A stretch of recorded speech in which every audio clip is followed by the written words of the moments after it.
오늘 본문은 예수님을 선한 목자다 이렇게 증거하고 있는데요. 여러분, 선한 목자 하면은 어떤 이미지가 떠오르십니까?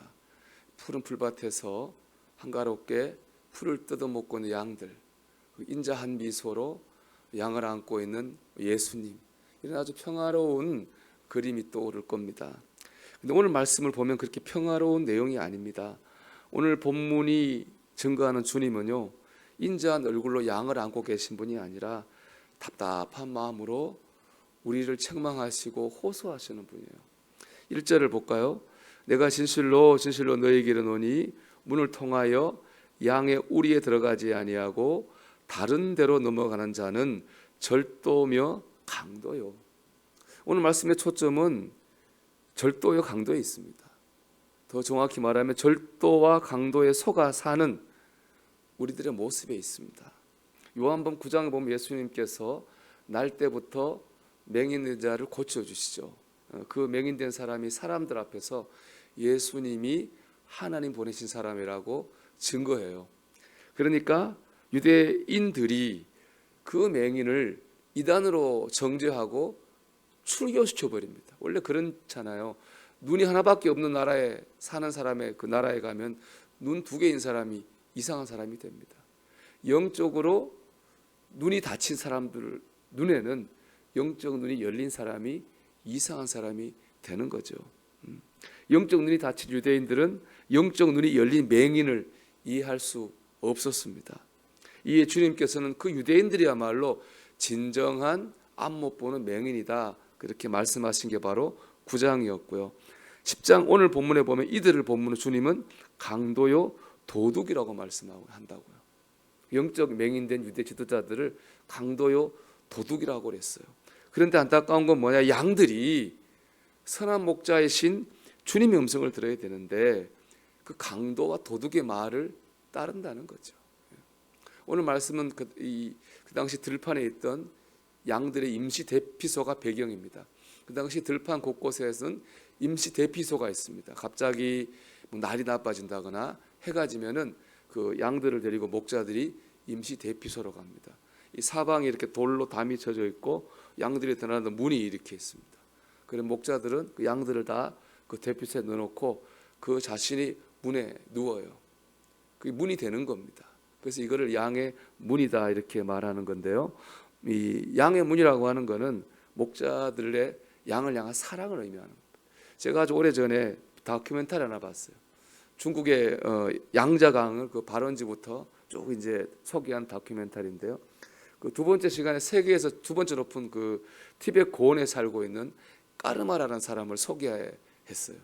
이 까르마는 그 당시 42살인데 직업은 양을 치는 목자였습니다. 근데 촬영하는 날 오늘도 추운데 거기는 뭐 여기하고 비교가 안 되게 추워요.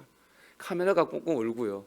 촬영진들이 그 텐트 안에서 이불을 뒤집어서 오들오들 떨 만큼 엄청나게 추웠는데 그 까르마라는 목자는요 그 밖에서 모포 하나 뒤집어 쓰고 양들 틈에 자는 거예요.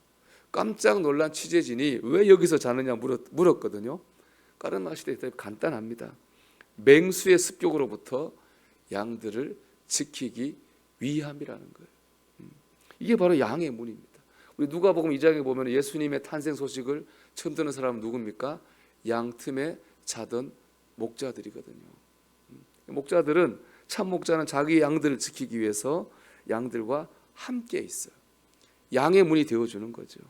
예수님이 우리의 양의 문이십니다. 우리와 함께 하시고 우리를 구원하시고 지키시기 위해서는 어떤 희생과 수고도 다 감당하십니다. 하지만 강도와 도둑은 그렇지 않습니다. 강도와 도둑은 우리를 지키는데 관심이 없습니다.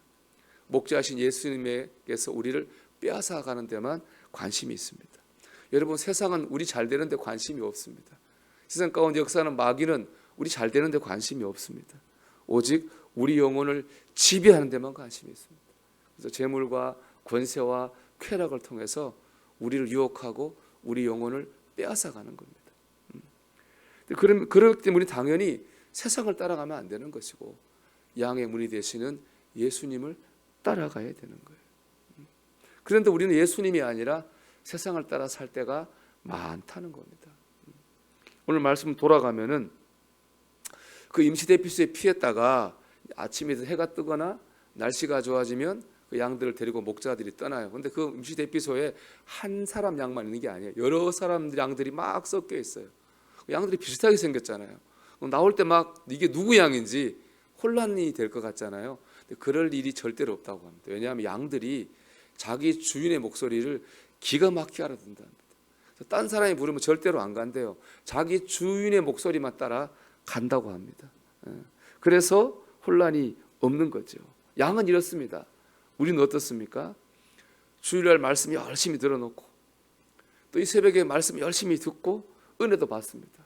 근데 정작 하루를 살 때는 결정적 순간에는 주님의 말씀을 붙들지 못합니다.